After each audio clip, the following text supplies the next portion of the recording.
Well, on election night, the time that it takes to call a local race in Oregon could be vastly different from the presidential race on election night. And each state does have its own rules about when ballots are due and when they're counted. In Oregon, ballots need to be in a drop box no later than 8 p.m. tomorrow night. And ballots that have already been turned in have already been counted. Fox 12 political analyst John HORVICK says results from other states will vary. Those first results that come in could look a lot different than the final results.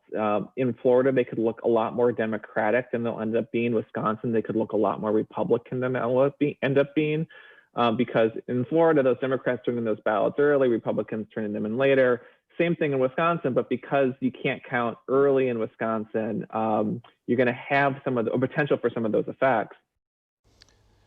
John HORVICK says that people are going to have to be patient when it comes to results in the presidential election.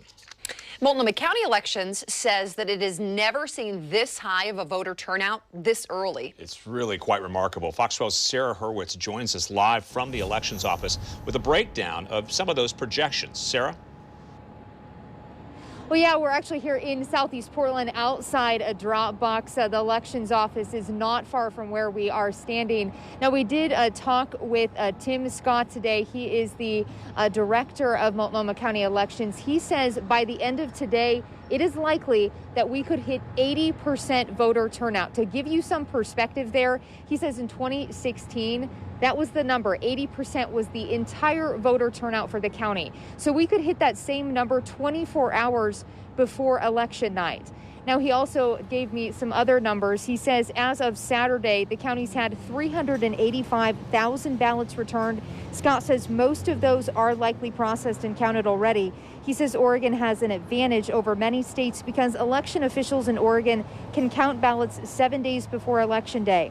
Now, Scott wants to remind voters to stay local, use your closest drop box instead of coming to the elections office.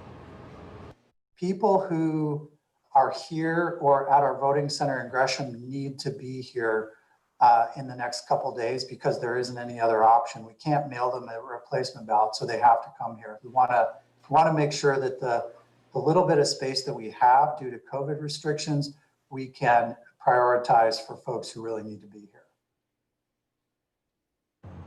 And again, a reminder, ballots do need to be in a drop box like this by 8 p.m. tomorrow night.